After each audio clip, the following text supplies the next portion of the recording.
Bismillahirrahmanirrahim. Assalamualaikum warahmatullahi wabarakatuh. Salam sejahtera bagi kita semua.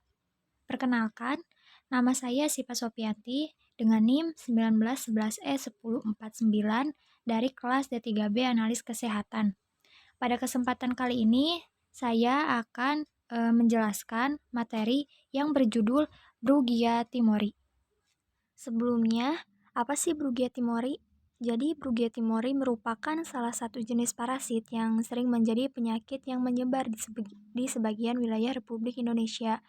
Penyakit yang disebabkan oleh Brugia timori dinamakan filariasis.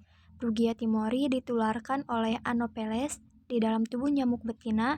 Mikrofilaria yang terisap waktu menghisap darah akan melakukan penetrasi pada dinding lambung dan berkembang dalam otot toraks hingga menjadi larva filariform. Nah, untuk siklus hidup Brugia timori itu gimana sih siklus hidup Brugia timori? Yaitu sama dengan Brugia malai. Pada manusia, cacing dewasa Brugia timori hidup di dalam pembuluh limfe. Untuk mikrofilaria yang dihisap oleh nyamuk akan berganti kulit sebanyak 2 kali, berkembang dari larva stadium 1 ke stadium 2, kemudian stadium 3. Dan untuk larva stadium 3 yang aktif akan bermigrasi ke kelenjar liur nyamuk dan masuk ke dalam tubuh manusia, kemudian bersarang di pembuluh limfe. Larva stadium 3 kemudian akan mengalami 2 kali penggantian kulit berkembang menjadi larva stadium 4 dan stadium 5 atau cacing dewasa. Untuk klasifikasi Brugia timori yaitu pada divisinya nematoda dan untuk kelasnya Secernentea, untuk memesannya yaitu Spirurida dan keluarganya Onchocercidae dan marganya Brugia, dan untuk jenisnya yaitu Brugia timori.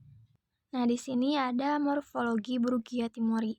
Teman-teman bisa dilihat pada gambarnya. Untuk ciri-cirinya yaitu yang pertama, cacing dewasa jantan dan betina hidup di pembuluh limfe getah bening, dan yang kedua bentuknya halus berwarna putih susu. Yang ketiga, cacing betina berukuran 20-39 mm dan untuk cacing jantan berukuran 13-23 mm. Jadi bisa dibuktikan dengan cacing betina itu lebih besar ukurannya dibanding cacing jantan. Untuk patogenesisnya yaitu perkembangan klinis pada filaria disebabkan oleh cacing dewasa yang tinggal di saluran limfe sehingga menimbulkan gejala pelebaran saluran limfe, bukan penyumbatan, sehingga menjadi gangguan fungsi limfatik. Dan untuk gejala akutnya yaitu ada adenolimfangitis akut dan limfangitis filaria akut. Dan untuk gejala kronisnya ada limfoedema, kiluria, dan hidrokel. Untuk gejala klinisnya yaitu gejala dan tanda klinis akut ditandai dengan adanya demam dengan gejala peradangan saluran dan kelenjar limfe yang hilang berulang kali. Dan untuk diagnosisnya yaitu diagnosis yang digunakan kebanyakan masih seputar pemeriksaan parasitologi melalui pemeriksaan mikrofilaria pada darah tepi yang diambil sesuai dengan tipe periodisitas parasit. Pencegahan Brugia timori yaitu bisa dengan cara menaburkan bubuk larvasida pada penampung air, menggunakan obat nyamuk, memelihara ikan pemangsa jentik nyamuk, mengatur cahaya dan ventilasi, dan menghindari kebiasaan menggantung pakaian di dalam rumah yang menjadi tempat istirahat.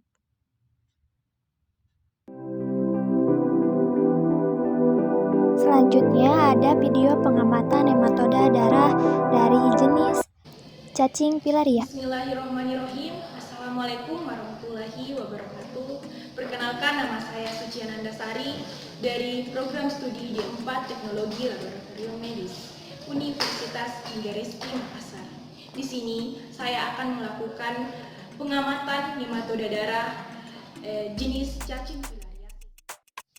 Sebelum melakukan pengamatan yang perlu kita ketahui bahwa filariasis atau biasa disebut penyakit kaki gajah yang disebabkan oleh cacing filaria, dan sampel yang digunakan yaitu sampel darah pasien yang mengidap penyakit kaki gajah, dan pengambilan darah dilakukan pada saat malam hari karena cacing filaria aktif di malam hari. Sebelum melakukan pengamatan, terlebih dahulu kita harus menggunakan APD yang lengkap. APD APD yang harus kita gunakan yaitu ada jas lab, handscoon, masker, dan yang paling penting dan harus ada yaitu kotak alat. APD, alat pelindung diri. Fungsinya, penggunaan APD yang lengkap guna untuk melindungi diri dari kecelakaan kerja pada saat melakukan pengamatan dan pemeriksaan di dalam laboratorium. Setelah penggunaan APD yang lengkap, kita siap melakukan pengamatan. Sebelum melakukan praktikum, langkah awal yang harus kita lakukan yaitu menyiapkan alat dan bahan yang akan digunakan. Adapun alat yang digunakan yaitu mikroskop, 2 objek gelas, pipet tetes. Adapun bahan yang digunakan yaitu darah EDTA, larutan giemsa, larutan metanol, alkohol 70%, dan tisu. Dan selanjutnya prosedur kerja. Mengambil 2 objek gelas, lalu membersihkannya dengan alkohol 70% menggunakan tisu.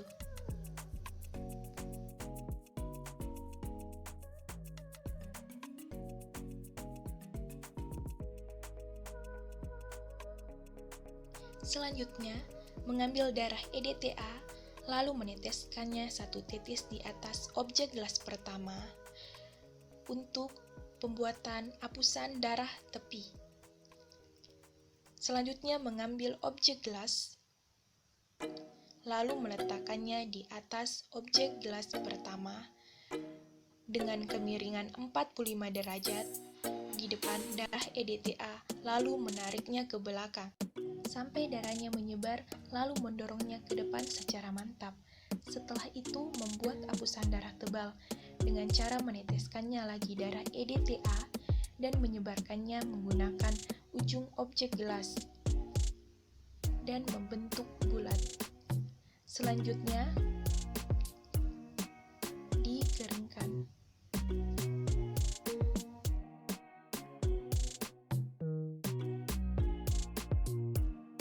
Setelah kering, difiksasi menggunakan metanol dengan cara digenangi selama 5 menit.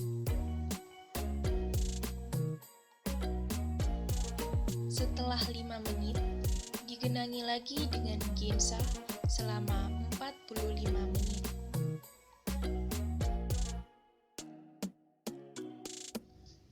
Setelah digenangi giemsa selama 45 menit,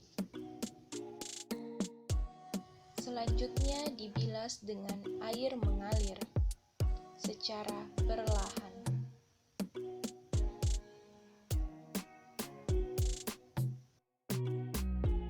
Setelah itu dikeringkan.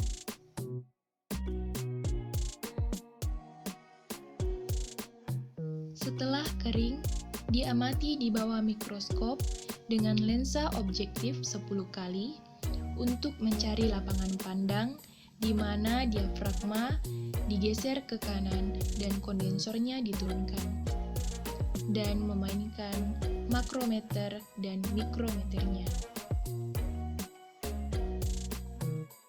Setelah mendapatkan 10 kali lapangan pandang, selanjutnya menggeser revolver ke lensa objektif 40 kali untuk mencari morfologi dari cacing filaria.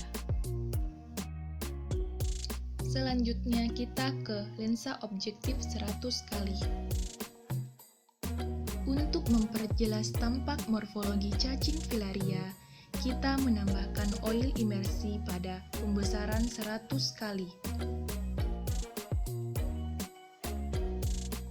Dan hasil akhir dari pengamatan ditemukan mikrofilaria jenis Brugia timori. Demikian pengamatan yang telah saya lakukan. Wabillahi taufiq wal hidayah. Wassalamualaikum warahmatullahi wabarakatuh. Dan untuk pengobatannya yaitu bisa dengan perawatan umum dengan cara istirahat di tempat tidur, menggunakan antibiotik dapat diberikan untuk infeksi sekunder dan abses. Dan untuk pengobatan spesifiknya yaitu bisa penggunaan obat antiviralial pada penanganan limfadenitis akut dan limfangitis masih kontroversial. Tidak ada penelitian lebih lanjut yang menunjukkan pemberian diethylkarbamazine (DEC), suatu derivat piperazine, diethylkarbamazine, heterazam, banoside, notazine, dan filarizan dapat berguna untuk terapi limfangitis akut. Diethylkarbamazine dapat diberikan pada mikrofilaremik yang asimptomatik untuk mengurangi jumlah parasit di dalam darah. Dan obat ini juga dapat membunuh cacing. Baik, terima kasih. Sekian pemaparan yang bisa dapat saya sampaikan. Kurang lebihnya mohon maaf.